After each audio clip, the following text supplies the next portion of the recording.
Bismillahirrahmanirrahim. Assalamualaikum warahmatullahi wabarakatuh. Alhamdulillah. Nahmaduhu wa nasta'inuhu wa nastaghfiruh.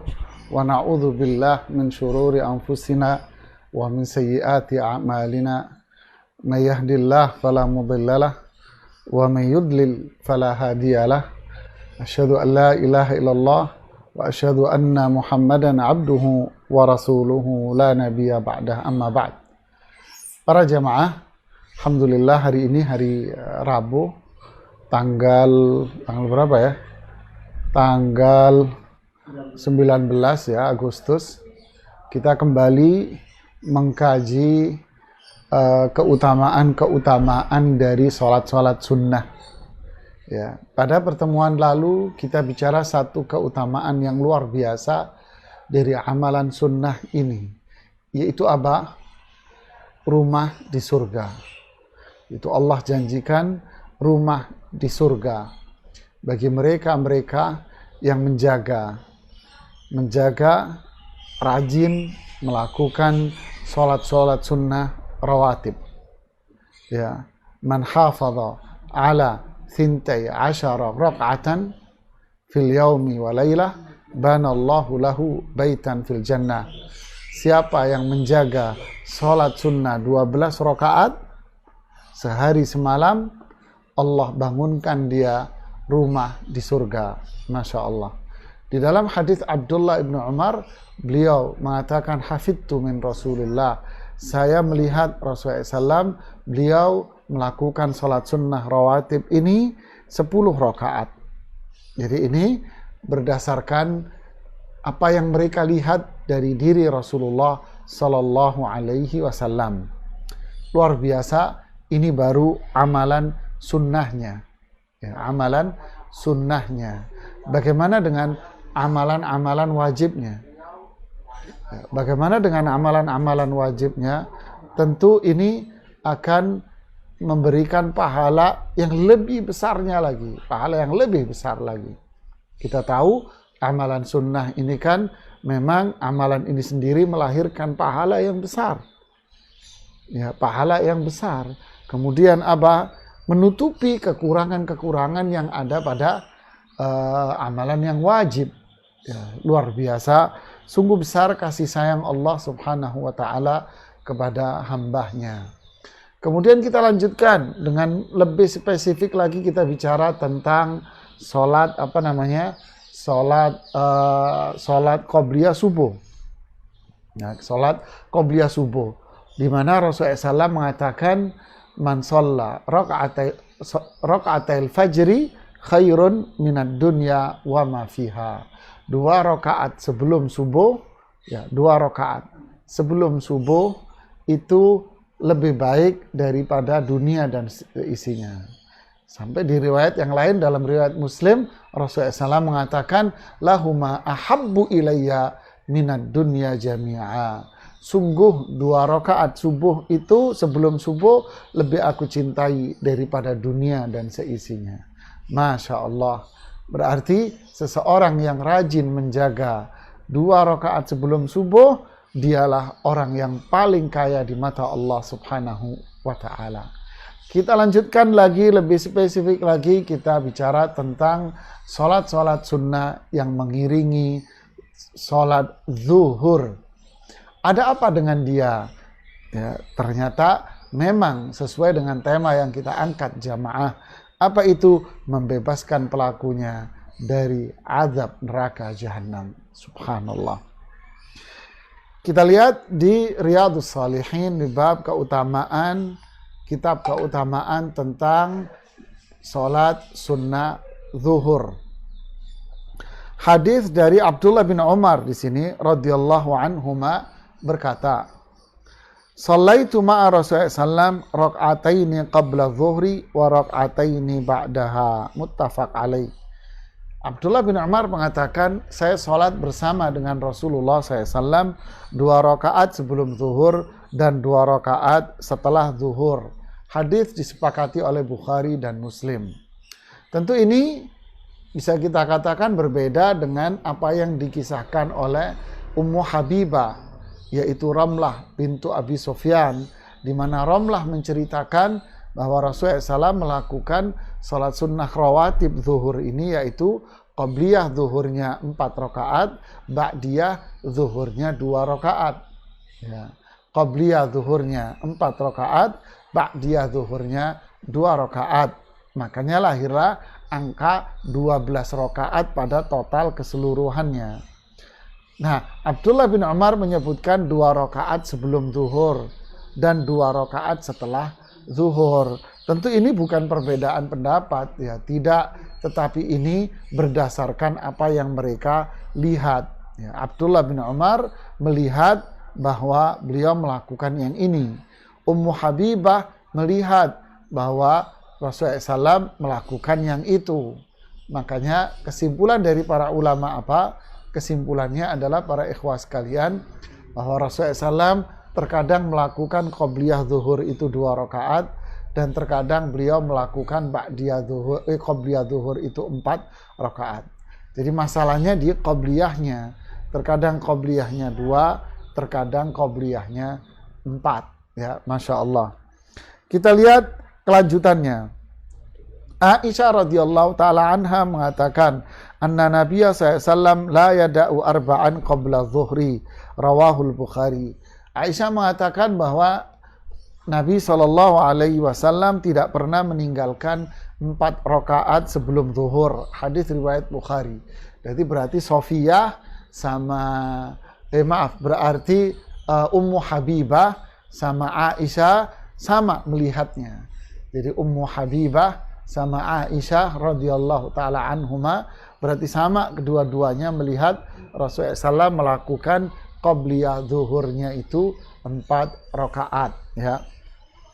Kemudian di hadis Aisyah yang lain mengatakan bahwa kana Nabi SAW yusalli fi baiti qabla zuhri arba'an. Lihat nih, ada tambahan pemahaman fikih di sini bahwa kata Aisyah bahwa Nabi SAW sholat di rumahku sebelum zuhur itu 4 rakaat. Sholat di rumahku sebelum zuhur 4 rakaat. Tsumma yakhruj, kemudian beliau keluar. Fayusalli bin nas, lalu menjadi imam di masjid. Tsumma yadkhul fayusalli rak'atain. Kemudian beliau masuk lagi ke rumah Aisyah lalu melakukan sholat ba'diyah zuhur 2 rakaat. Ya. Wa kana yusalli bin nasi al-maghrib. Beliau juga melakukan sholat maghrib berjamaah. Tsumma yadkhul fayusalli rak'atain.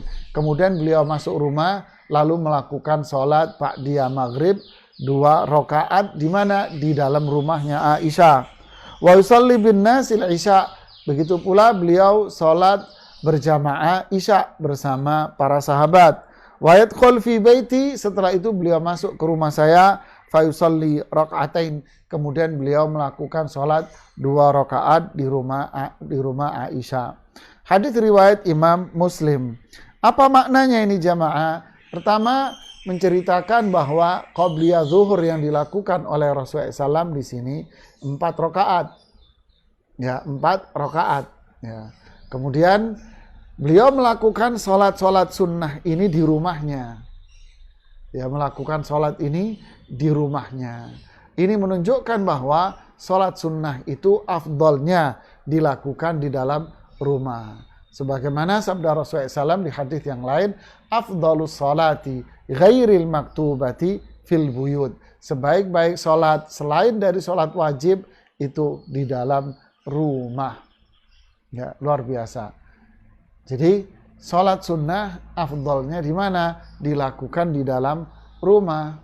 Ya, kalau mau qabliyahnya di rumah, kemudian sholat wajibnya di masjid. Sholat ba'diyahnya di rumahnya juga. Ini kalau memungkinkan, ya. Kalau memungkinkan. Kalau tidak memungkinkan, ya berarti kita qabliyahnya di masjid. Ba'diyahnya di masjid juga tidak ada masalah. Cuman ini bicara tentang afdoliyah, ya, afdoliyah. Ya. Jadi kita simpulkan dari 3 hadis bahwa Rasulullah SAW melakukan sholat rawatib zuhur. Yang pertama apa jamaah? Sholat rawatib zuhur beliau itu adalah pertama qobliyah zuhur. Ya, qobliyah zuhur bisa beliau lakukan 2 rakaat. Ya, qobliyah zuhur bisa 2 rakaat. Qobliyah zuhur bisa 4 rakaat. Ya, qobliyah zuhur bisa 2 rakaat. Qobliyah zuhur bisa 4 rakaat. Ya. Adapun ba'diyah zuhurnya, ya, adapun ba'diyah zuhurnya, ya, adapun ba'diyah zuhurnya itu 2 rakaat. Nah, ini pelajarannya. Jadi terkadang beliau 2, terkadang beliau 4 untuk qobliyahnya. Kemudian sholat sunnah yang afdal, yang baik itu dilakukan di rumah bagi yang memungkinkan. Karena kita tahu kan antara masjid dengan Rasulullah SAW, rumah Rasulullah SAW Aisyah itu kan bersandingan. Ya, jadi sangat memungkinkan untuk melakukan qobliyah dan ba'diyah di rumah itu. Ya. Di hadis yang lain hikmahnya disebutkan la taj'alu buyutakum maqabir, jangan engkau jadikan rumah-rumah kalian itu sebagai kuburan. Nah, inilah hikmahnya.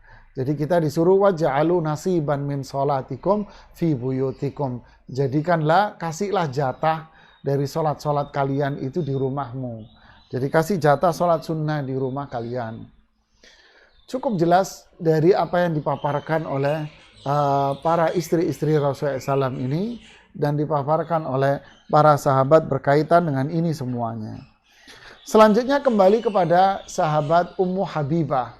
Kembali mengatakan Rasulullah sallallahu alaihi wasallam bersabda, "Man hafadha ala 4 raka'atin qabla dhuhri wa 4 ba'daha harramahu Allahu 'alan nar."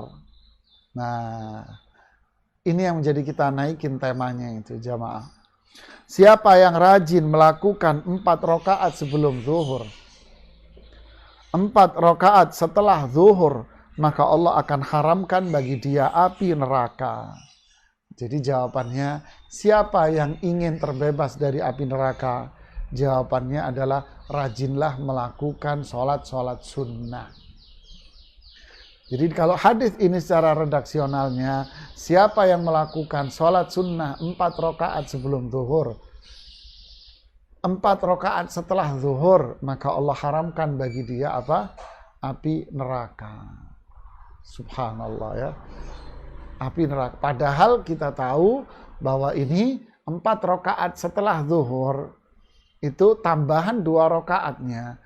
Itu para ulama fikih sepakat mengatakan itu adalah sholat sunnah rawatib yang ghair muakkadah, yang tidak mendapatkan penekanan lebih. Yang mendapatkan penekanan lebih dari itu semua adalah sholat sunnah. Yang mendapatkan penekanan itu adalah apa? Sholat sunnah ba'da zuhurnya itu 2 rakaat. Jadi setelah zuhur itu 2 rakaat.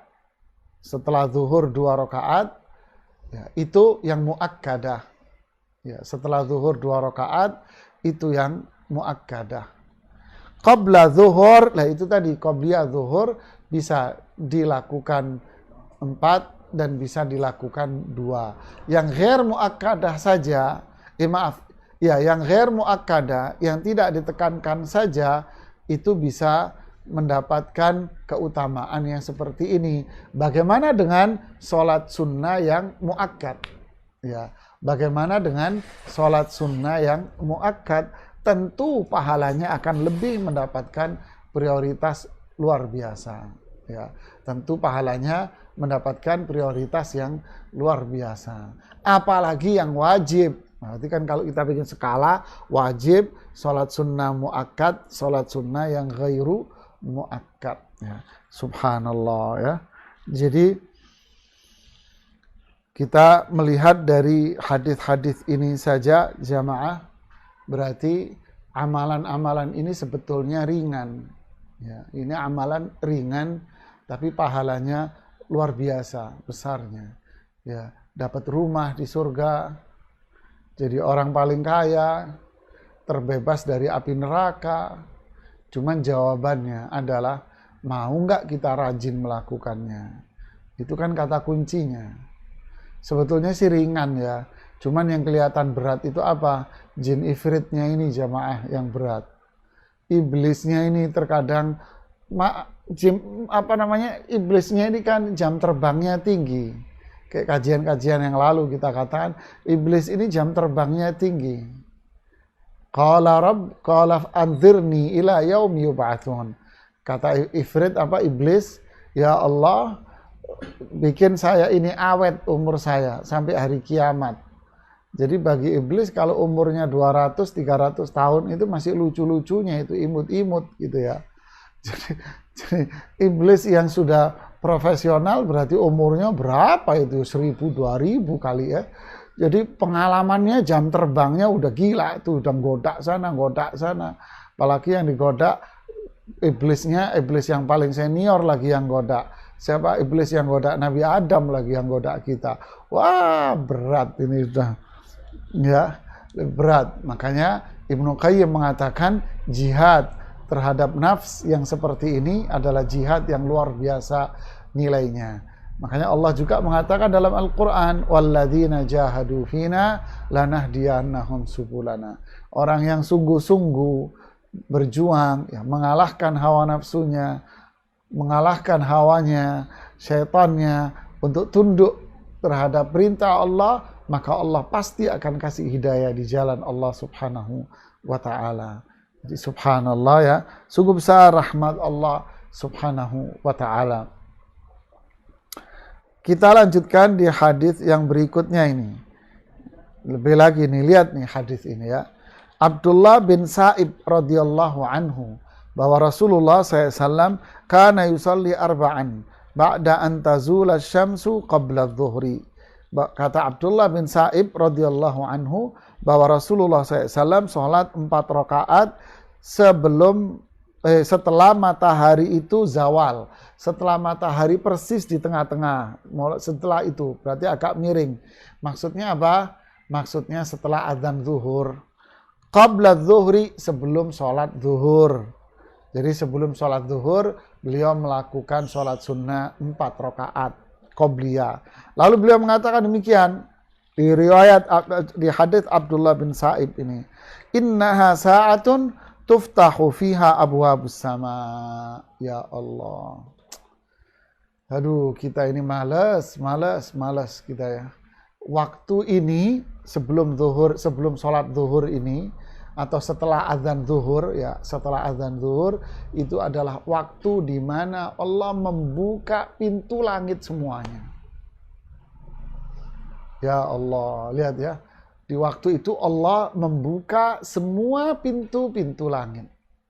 Ya, semua pintu langit dibuka sama Allah subhanahu wa ta'ala. Kapan? Waktu zuhur. Kita saat itu, sebetulnya waktu itu pas sudah orang yang kerja, waktu istirahat. Waktu pintu langit kebuka. Jadi kalau orang kerja capek, mungkin lagi rapat, deadlock, nggak ketemu, mungkin negosiasi produk barangnya saat itu masih dipending, ya sudah, itu kesempatan untuk berdoa ya. Sakit atau musibah atau apa saja jamaah ya, ini waktu yang pintu-pintu langit itu dibuka semuanya oleh Allah subhanahu wa ta'ala. Ya, jadi kesimpulannya apa? Kesimpulannya, fa'uhibbu an yas'ada li fiha amalun salih. Kesimpulannya apa? Kesimpulannya, saya kepengen di jam ini, jam di mana pintu-pintu langit itu dibuka, saya pengen semua amal yang saya perbuat itu bisa naik ke atas, yang artinya bisa diterima amal saya. Allahu Akbar ya. Berarti ini waktu yang luar biasa. Jadi awal zuhur itu waktu yang istimewa. Yaitu apa? Amalan yang kita perbuat itu dilaporkan sama Allah. Makanya diiringi dengan apa? Salat sunnah qobliyah zuhur agar Allah menerima amal ibadah kita semuanya. Ya asafa, sangat sayang. Saya sendiri, kita semua banyak melalaikan kesempatan berharga dan kesempatan emas ini. Subhanallah ya. Mungkin jamaah ada yang nanya nanti, apa itu? Kalau kita sholat di masjid, ya adzan, kita mau sholat sunnah qobliyah. Ternyata kita datang ke masjid, udah qomat masjidnya. Kita nggak sempat qobliyah zuhur. Ya, sudah qomat. Kita nggak sempat qobliyah zuhur. Padahal Anda rajin melakukan qobliyah zuhur. Ya, padahal Anda rajin melakukan apa? Qobliyah zuhur. Lalu apa solusinya? Perhatikan hadis terakhir yang disampaikan oleh Imam An-Nawawi di sini di nomor 1118. Dari Aisyah radhiyallahu taala anha, anna Nabi SAW kana idza lam yusalli arba'an qabla dhuhri shallahunna ba'daha. Rawahu Tirmidzi wa qala haditsun hasan. Dari Aisyah radhiyallahu anha bahwa Nabi SAW jika tidak sempat melakukan sholat 4 rakaat sebelum zuhur, beliau menggantinya 4 rakaat itu setelah zuhur. Nah, berarti apa? Berarti mereka yang terbiasa melakukan qobliyah zuhur ini jamaah, melakukan qobliyah zuhur. Tapi hari itu dia nggak sempat sholat di masjid, tiba-tiba sudah qomat, nggak sempat qobliyahnya. Berarti apa? Dia boleh mengqadha qobliyah zuhur yang terlewat tadi dengan apa? Dengan melakukannya setelah zuhur.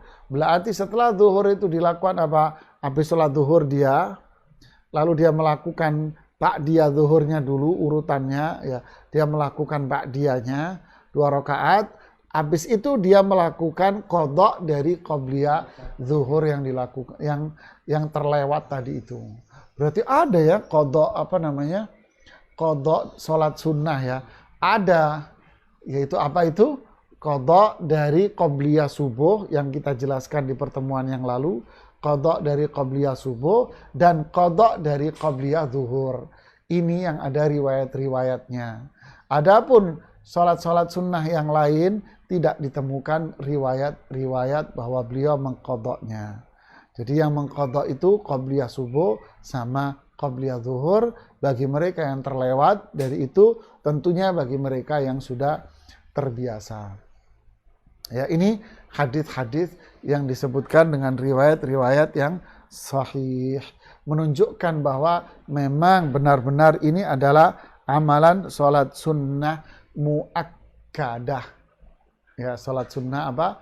Muakkadah yang ditekankan oleh Rasulullah SAW sampai-sampai ketika beliau terlewat dari sholat-sholat sunnah ini, beliau mengqadhanya. Jadi ketika beliau terlewat, beliau apa? Mengqadhanya. Ya, semoga kita semua bisa mengamalkan sholat-sholat sunnah ini dengan baik. Akhirnya kita mendapatkan rahmat Allah Subhanahu wa ta'ala. Wallahu a'lam bishawab. Ini yang bisa saya sampaikan di kajian ini.